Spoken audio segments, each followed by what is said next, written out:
Kardeşlerim hepiniz kanalıma hoş geldiniz. Bugün sizlere Geçbel manga serisini incelemeye çalışacağım. Haydi o zaman hiç hızımızı kesmeden incelememize geçelim. Kardeşlerim, Geçbel manga serisi normalde benim hiç ama hiç ilgimi çekmemişti. Fakat YouTube'da bir video karşıma çıkana kadar. Karşıma çıkan videoda Japonya'da seçilen Top 100 manga serisi vardı arkadaşlar. Bu 100 manga serisi içerisinde bizim Türkiye'de veya Türk okuyucuları, izleyicileri tarafından çok sevilen manga serilerini, anime serilerini epey geçmiş ve sollamış, bayağı bir geride bırakmış olan bir seri olduğunu görünce Geçbel'in çok merak ettim. Hangi serileri geride bıraktı diye soracak olanlarınız vardır. Şu an öyle soruları duyuyor gibiyim. Hemen söyleyeyim. Bir kere arkadaşlar, bizim çok sevdiğimiz veya dünyanın genelindeki okuyucuların da çok sevmiş olduğu Berserk serisi bu listede 90 küsürüncü sıralardayken Geçbel serisi 30 küsürüncü sıralardaydı. Ne kadar fark atmış olduğunu buradan da anlayabilirsiniz. Bizim ne kadar çok sevmiş olduğumuz ve her zaman top 3'e, top 5'e, top 10'a koymuş olduğumuz bir seri olan Berserk'in ne kadar solda sıfır bıraktığını buradan anlayabiliyorsunuz arkadaşlar. Onun dışında sanırım yanlış hatırlamıyorsam Bungo Stray Dogs, Bleach ve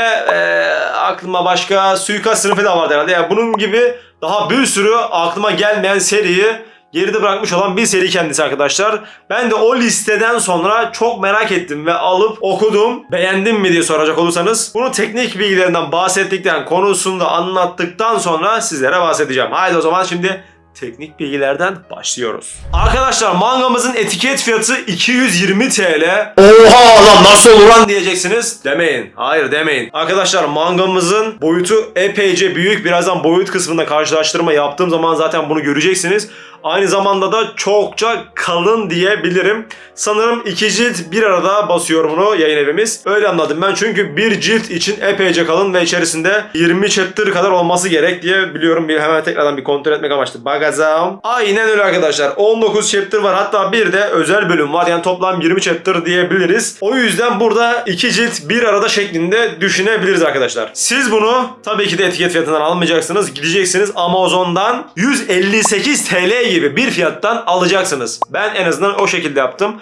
Fakat benim Amazon'dan gelen kargom biraz hasarlı, kusurlu geldi. Şuraya görüyorsunuz veya göremiyorsunuz. Bunu yakın çekimlerde zaten görürsünüz. O zaman ne demek istediğimi anlarsınız. Burası benim arkadaşlar kırık geldi, ezik geldi. Sanırım kargo esnasında ezilmiş ama ben bunu tekrardan göndermeye üşendiğim için sallamadım. Kitaplığıma, kütüphaneme bu şekilde koydum arkadaşlar. Evet, şimdi geldik boyutuna arkadaşlar. 14.80'e 21 santim boyutlarında mangamız. Şimdi size bir tane gerekli şeylerin basmış olduğu küçük mangalardan alacağım. Hemen şöyle Naruto ile bir kıyaslama yapalım. Arkadaşlar, şu boy farkını buradan anlamışsınızdır diye düşünüyorum. Bu arada dışarıda yağmur yağıyor. Çok güzel bir hava var. Çok güzel bir atmosfer var. Tam manga okumalık, kitap okumalık bir hava var. Gök gürlüyor, yağmur yağıyor. Harika bir ambiyans. Ben de bu ambiyans esnasında sizlere video çekiyorum. Bunu da bir niyeyse belirtmek istedim. Şu şekilde arkadaşlar bir de göstermek istiyorum, belirtmek istiyorum. Görüyorsunuz abi. Anlatmaya gerek yok. Kalınlığı da bu şekilde görebilirsiniz. Fiyatının neden bu kadar tuzlu olduğunu anlamışsınızdır diye düşünüyorum. Mangamızın sayfalarına gelecek olursak kardeşlerim, ikinci hamur klasik manga sayfaları. Şöyle hemen bir sesini anlayacaksınız zaten. Ama niyeyse arkadaşlar, Kayıp Kıta'nın basmış olduğu mangalarda birazcık daha kaliteliymiş gibi hissediyorum. Tamam, bu da ikinci hamur. Diğer mangalar da ikinci hamura basılıyor. Ama niyeyse Kayıp Kıta'nın mangaları bana bir tık daha kaliteli hissettiriyor. Bunun sebebini tam olarak bilmiyorum. Nedir ne değildir. Bunu siz biliyorsanız yorumlarda yazarsınız. Onun dışında arkadaşlar, Kayıp Kıta'nın bir de şöyle bir güzelliği var. Bu arada bunu da belirtelim. Mangamızı basan yayın evi Kayıp Kıta yayın evi. Buradan Kayıp Kıta'ya da selamlarımızı iletelim. Teşekkürlerimizi iletelim. Ama ufak da bir parantez açalım. Sitem edelim. Kayıp Kıta seri sanırım çok fazla satılmıyor. Siz bunun bence çok fazla reklamını iyi yapamadınız. O yüzden çok fazla satamıyorsunuz diye düşünüyorum. O yüzden birazcık mangamızın ciltleri yavaş basılıyor diye düşünüyorum. Bence siz bu serinin birazcık reklamını arttırın, güzel bir reklam yapın ve şu seriyi birazcık daha fazla satmaya çalışın ve sattıktan sonra da serimizin diğer ciltlerini hızlı bir şekilde basmaya başlayın diye istekte bulunuyorum sizlerden. Umarım yaparsınız. Dedikten sonra şimdi size Kayıp Kıta'nın şöyle bir güzelliğini göstereceğim. Kayıp Kıta mangalarını aldığınız zaman her manganın arasında arkadaşlar şöyle bir tane karakter kartı bulursunuz. Onun dışında karakter kartımız yetmez. Bir de mangamızla alakalı güzel bir ayraç bulursunuz arkadaşlar. Netlemiyor. Ya neyse işte şu şekilde ayracı var bir de işte arkadaşlar ya. Netlemiyor lanet olsun aşağılık kameraya. Dediğim gibi arkadaşlar böyle güzel bir de ayracını bulursunuz. Onun dışında arkadaşlar mangamız şömizli. Hemen sizlere şöyle şömizini bir göstermek istiyorum. Burası bu şekilde. Ondan sonra açıyorsunuz. Şöyle bir kulakçık karşılıyor bizleri. Ondan sonra çıkartıyorsunuz. Arkada da yine aynı şekilde Geçbel yazısı var. Arkamızda şu şekilde. Kapağı da bu şekilde arkadaşlar görüyorsunuz. Şu şekilde diyaloglar var.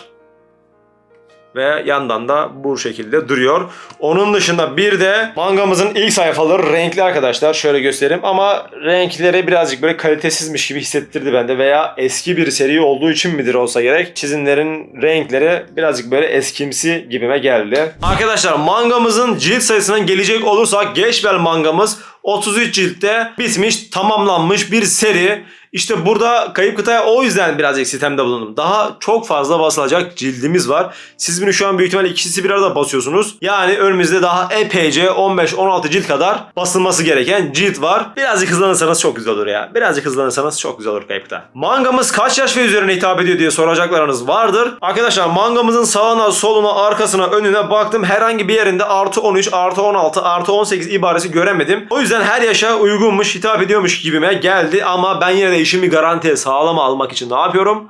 Artı 18 diyorum. İşin içinden sıyrılıyorum arkadaşlar. Beni bağlamaz. Mangamızın mangakası ise Makoto Raiku. Buradan Makoto Raiku abimize teşekkürlerimizi iletelim. Güzel bir seri basmış. Eğlenceli bir seri basmış. Umarım diğer ciltleri de bu şekilde ve sonu da tatmin edici bir şekilde biter. Evet. Şimdi arkadaşlar teknik bilgiler kısmı bitti. Şunu ben bir yere bırakıyorum. Arkadaşlar ana karakterimiz Kiyomura Takamine. 14 yaşlarında ortaokul çağlarında olan, arkadaş ortamı olmayan, insanlarla konuşmayı sevmeyen, kendisini soyutlamış, aynı zamanda çok zeki bir karakter. Fakat okula gittiği zaman sürekli arkadaşları tarafından istenmeyen bir insan oluyor.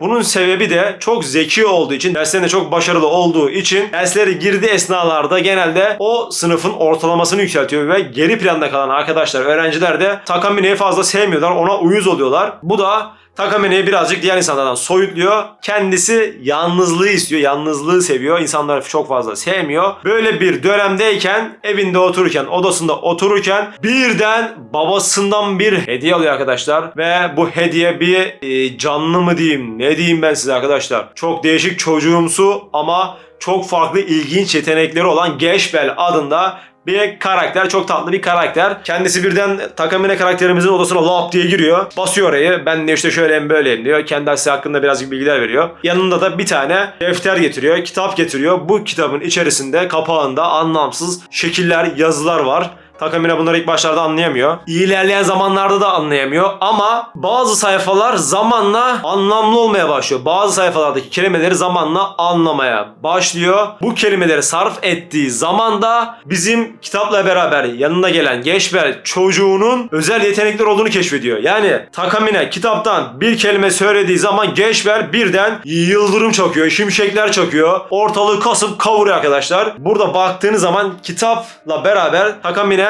burada Geçbel'i kontrol ediyor. İlerleyen zamanlarda bunun ne olduğunu, Geçbel'in nasıl bir şey olduğunu, insan mı, uzaylı mı, yaratık mı, ne olduğunu ilerleyen chapter'larda anlıyoruz arkadaşlar. Burada birazcık sizlere bilgi vereceğim seri hakkında. Konuşmam gerekiyor. Çünkü ilk cildin çok da bence spoiler'ı olmaz arkadaşlar. Alıp zaten okuduğunuz zaman ilk cildi tak tak tak okuyorsunuz. Geriye daha 32 cilt kalıyor. Yani bu bence spoiler değil. Ben size girip de 10. ciltten 15. ciltten bir şey söylemiyorum. İlk cilden anlatıyorum. O yüzden bana spoiler verdin demeyin. Neyse, dediğim gibi ilerleyen chapter'larda Geçbel'in insan olmadığını, kendisinin bir iblis olduğunu, iblis dünyasından yani başka bir dünyadan gelmiş özel yetenekleri olan insansı uzaylı olduğunu, uzaylı diyeceğim ben, yaratık işte uzaylı, ben uzaylı diyorum, olduğunu öğreniyoruz. Bir de şu bilgileri ediniyoruz. Geçbel'in gelmiş olduğu dünyada yani iblis dünyasında 1000 yılda bir dünyaya 100'er tane çocuk gönderiliyor. İblis çocuk gönderiliyor ve bu 100'er tane gönderilmiş olan iblis çocuk kendisini bir insana bağlayıp o insanla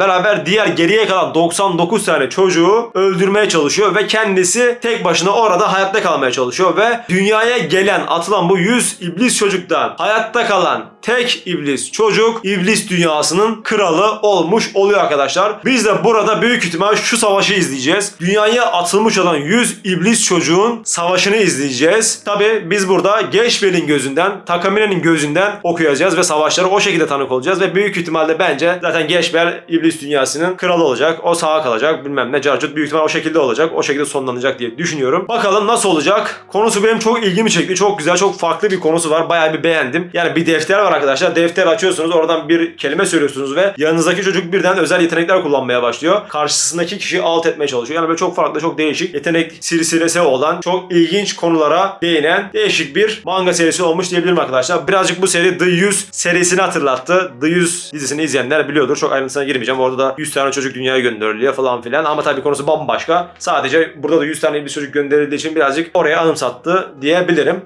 Her neyse, konusu da bu şekildeydi arkadaşlar. Konusu sizlerin de ilgisini çektiyse bence sizler de bu mangayı alın, kütüphanenize ekleyin ve satışlar birazcık artsın. Diğer serilerde, diğer ciltlere de gelmeye başlasın diye umut ediyorum arkadaşlar. Şimdi sizleri ben çizimlerine baş başa bırakıyorum. Ondan sonra da geliyorsunuz. Videomuzu bitiriyoruz. Let's go.